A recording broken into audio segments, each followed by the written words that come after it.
जो कल थे वे आज नहीं हैं, जो आज हैं वे कल नहीं होंगे। होने ना होने का क्रम इसी तरह चलता रहेगा। हम हैं, हम रहेंगे, ये भ्रम भी पलता रहेगा। पर अटल थे, अटल हैं और अटल रहेंगे। अमर अटल। तो ये है देश के पूर्व प्रधानमंत्री अटल बिहारी वाजपेयी की सालगिरह पर हमारी खास पेशकश अटल। मैं अटल बिहारी वाजपेयी ईश्वर की शपथ लेता हूँ। एक प्रधानमंत्री नहीं, नेता नहीं, कवि नहीं, हार नहीं मानूंगा, रार नहीं ठानूंगा। ये कहानी है एक युग की, पूरे के पूरे दौर की। इस तरह की राजनीति चल रही है, मुझे रास नहीं आती। मैं छोड़ना चाहता हूं मगर राजनीति मुझे नहीं छोड़ती। ये कहानी है एक पुकार की, एक यलगार की। ये कहानी है समूचे हिंदुस्तान की। हम पड़ाव को समझे मंजिल, हम पड़ाव को समझे मंजिल। लक्ष्य हुआ आंखों से ओझल, वर्तमान के मोह जाल में आने वाला कल न भुलाए। आओ फिर से दिया जलाएं। मौत उन्हें छू कर भी छू नहीं सकती। वो दिलों में अटल हैं, राजनीति में अटल हैं, कविताओं में अटल हैं, मिसालों में अटल हैं, प्रेरणा में अटल हैं, हमारे मन में अटल हैं, यादों में अटल हैं।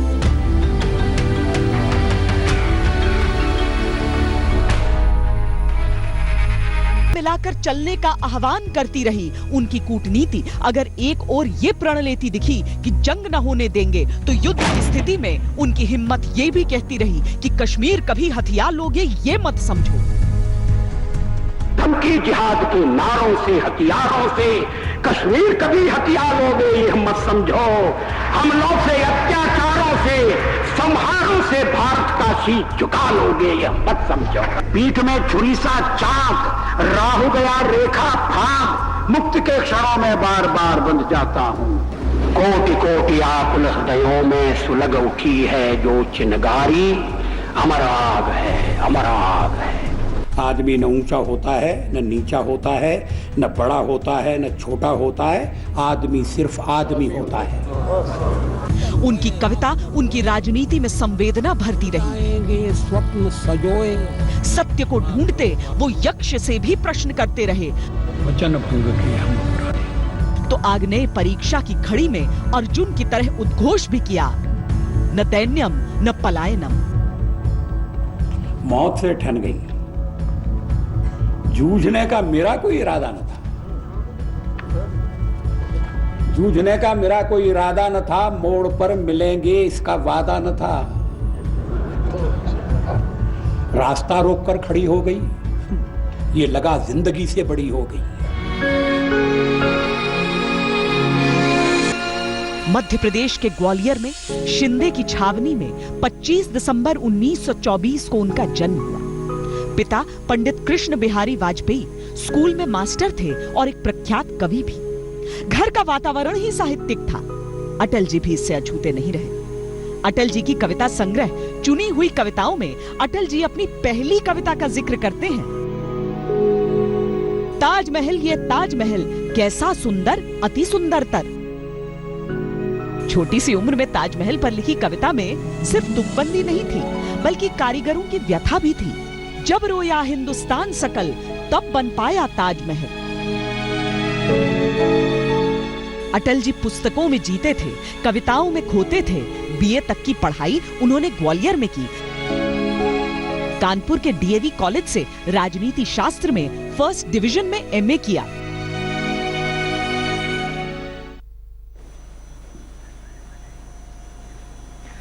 तो देखा आपने किस तरह से आज उन्हें याद किया जा रहा है। लेकिन अटल जी के जीवन को लेकर कई ऐसे दिलचस्प किस्से हैं जिनका जिक्र जितना किया जाए वो कम। ऐसा ही एक किस्सा आपको बताते हैं। दरअसल अटल जी और उनके पिता ने एक साथ कानून की पढ़ाई की। पिता रिटायर होने के बाद पढ़ने पहुंचे। दोनों को एक ही सेक्शन में दाखिला मिला था। ऐसा अजूबा दृश्य कम ही देखने को लोगों को मिलता था। शिक्षक भी कभी कभी मजाक करते। बड़ी मुश्किल से उन्होंने अपना सेक्शन बदलवाया था। पढ़ाई पूरी होने के बाद अटल जी ने पत्रकारिता शुरू की। लखनऊ में राष्ट्र धर्म के पहले संपादक बने। 5 जन्य का प्रकाशन शुरू हुआ तो अटल जी को उसका संपादक बनाया गया। फिर लखनऊ में ही अटल जी दैनिक स्वदेश के संपादक बने। आर्थिक कठिनाइयों के कारण ये अखबार बंद हुआ और अटल जी दिल्ली चले गए। दिल्ली में भी अटल जी ने पत्रकारिता जारी रखी, वीर अर्जुन का संपादन किया, लेकिन रुझान बदल रहा था, समय की मांग भी थी। अटल जी श्यामा प्रसाद मुखर्जी के निजी सचिव बन गए और यहीं से शुरुआत हुई राजनीति की रपटीली राहों से एक रूमानी रिश्ते की। राजनीति की कोठरी से दशकों की साधना के बाद भी जो चरित्र बेदाग निकलते हैं वो अटल होते हैं। कि वाजपेयी तो अच्छा है मगर पार्टी ठीक है।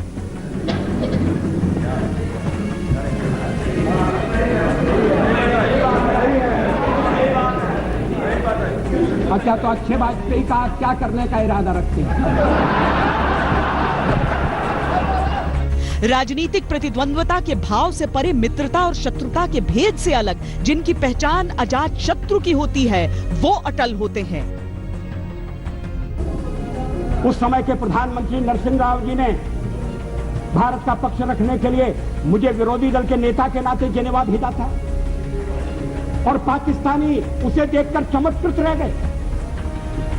उन्होंने कहा कि ये कहां से आए हैं?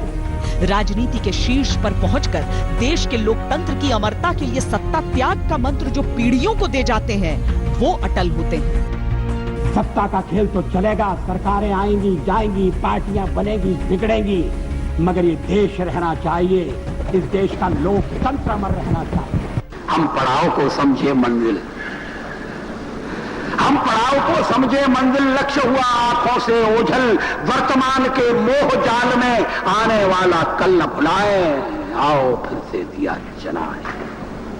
आहुति बाकी यज्ञ अधूरा, आहुति बाकी यज्ञ अधूरा, अपनों के विघ्नों ने घेरा, अंतिम जय का वज्र बनाने नवदधीच हड्डियां गलाए, आओ फिर से दिया जलाए। राष्ट्र चिंतन तब से मन को मथता था जब देश परतंत्रता की बेड़ियों में जकड़ा था। महात्मा गांधी ने अंग्रेजों भारत छोड़ो का उद्घोष किया तो लड़कपन में अटल जी ने आजादी के आंदोलन का परचम थाम लिया।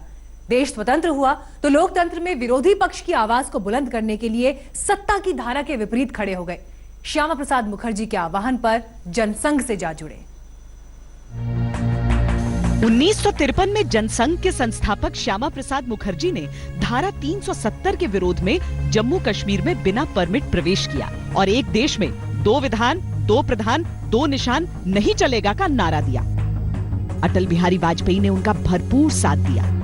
जेल में यातनाएं सहते हुए श्यामा प्रसाद मुखर्जी का निधन हो गया। अटल के कवि मन में विद्रोह जागा और कवि हृदय पत्रकार अटल बिहारी वाजपेयी ने राजनीति के सिरे को हमेशा के लिए थाम लिया, लेकिन इस संकल्प के साथ कि सिद्धांतों से समझौता कभी नहीं।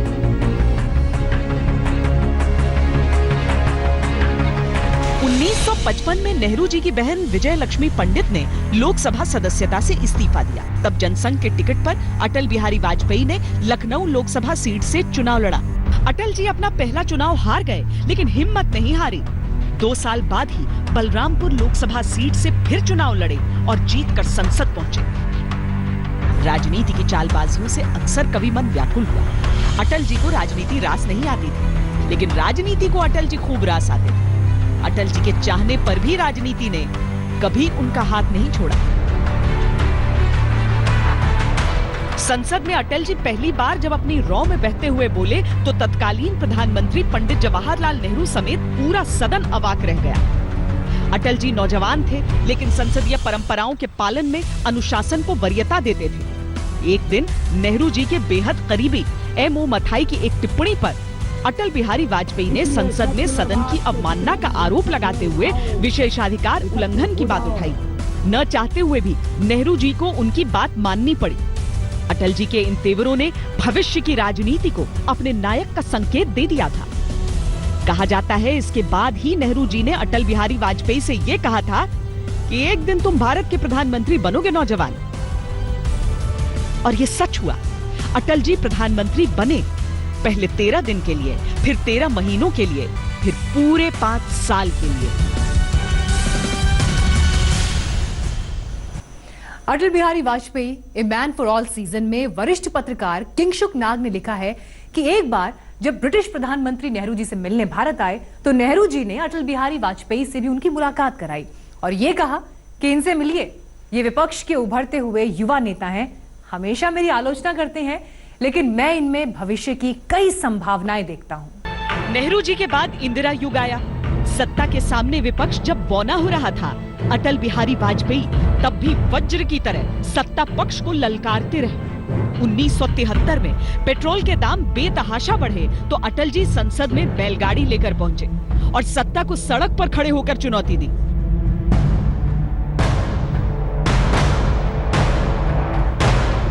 सत्तर के दशक में केंद्र की सत्ता के खिलाफ विपक्ष एकजुट हो रहा था, लेकिन 1971 में जब इंदिरा गांधी ने पाकिस्तान को सबक सिखाया तो अटल बिहारी वाजपेयी ने राष्ट्र धर्म निभाने के लिए विपक्ष के दायित्व को समेट लिया और इंदिरा गांधी की भूरी भूरी प्रशंसा की। उन्होंने पार्लियामेंट में जब ये कहा बांग्लादेश जीत तुम्हारी हो गई, उन्होंने बधाई दी। इंदिरा जी को कहा कि ये खूब लड़ी प्रधानी और खूब लड़ी हैं और उन्होंने देश को झुकने नहीं दिया, सेनाओं को मनोबल ऊंचा रखा है, बड़ी वीर क्षत्राणी है।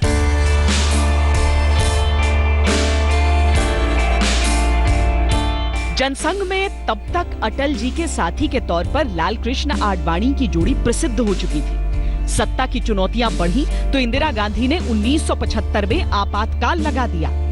अटल, आडवाणी समेत अन्य नेता गिरफ्तार कर लिए गए। लोकतंत्र की अवधारणा सत्ता के निरंकुश निर्णय से चोटिल हुई तो राजनेता से अधिक चोट कवि हृदय को पहुंची। जेल में अटल जी ने अपने अनुभवों को लेकर कई कालजयी कविताएं लिखी। इमरजेंसी लगी थी, सारा देश एक जेल खाने में बदल दिया गया था, स्वतंत्रताओं का अपहरण हुआ था, बड़ी संख्या में लोग गिरफ्तार किए गए थे, जेलों में बंद किए गए थे। जब 1 साल बीत गया तो मैंने एक छोटी सी कविता लिखी।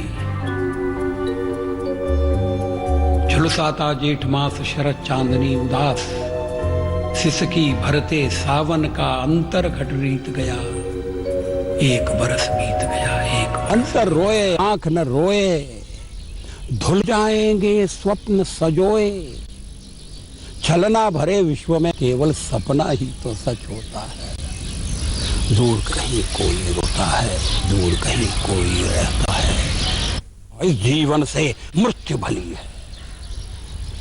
आतंकित जब गली गली है,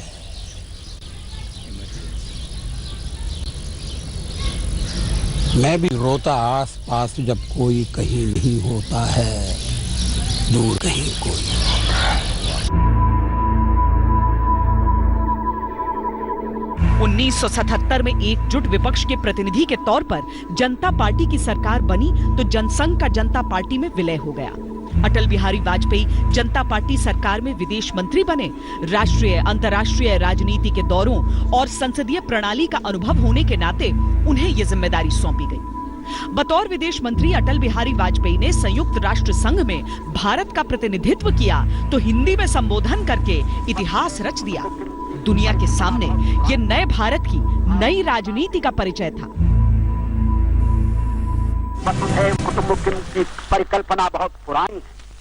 भारत में सदा से हमारा इस धारणा में विश्वास रहा है कि सारा संसार एक परिवार है। यहाँ मैं राष्ट्रों की सत्ता और महत्ता के बारे में नहीं सोच रहा हूँ।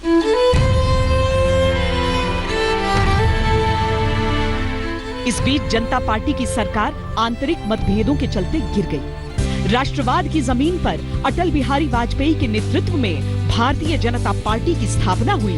प्रथम अधिवेशन में मुंबई में समुद्र के किनारे खड़े होकर अटल बिहारी वाजपेयी ने ये भविष्यवाणी कर दी। एक हाथ में भारत का संविधान और दूसरे में समता का निशान लेकर मैदान में कूदेंगे और जूझेंगे। हम छत्रपति शिवाजी महाराज के जीवन और संघर्ष से प्रेरणा लेंगे। सामाजिक समता का बिगुल बजाने वाले महात्मा फुले हमारे पथ प्रदर्शक होंगे। भारत के पश्चिमी घाट को मंडित करने वाले महासागर के किनारे खड़े होकर मैं ये भविष्यवाणी करने का साहस करता हूं। अंधेरा छटेगा सूरज निकलेगा, कमल खिलेगा। हम रुक रहे हैं एक ब्रेक के लिए, लेकिन ब्रेक के बाद लौटेंगे तो आपको दिखाएंगे राजनीति का अटल अध्याय क्यों हमेशा बेदाग रहा, क्यों विरोधी भी उनके कायल रहे। आप देखते रहिए आज तक। लेटेस्ट खबरों के लिए यूं ही देखते रहिए आज तक, और इस वीडियो के पसंद आने पर लाइक, शेयर एंड सब्सक्राइब करना ना भूलें।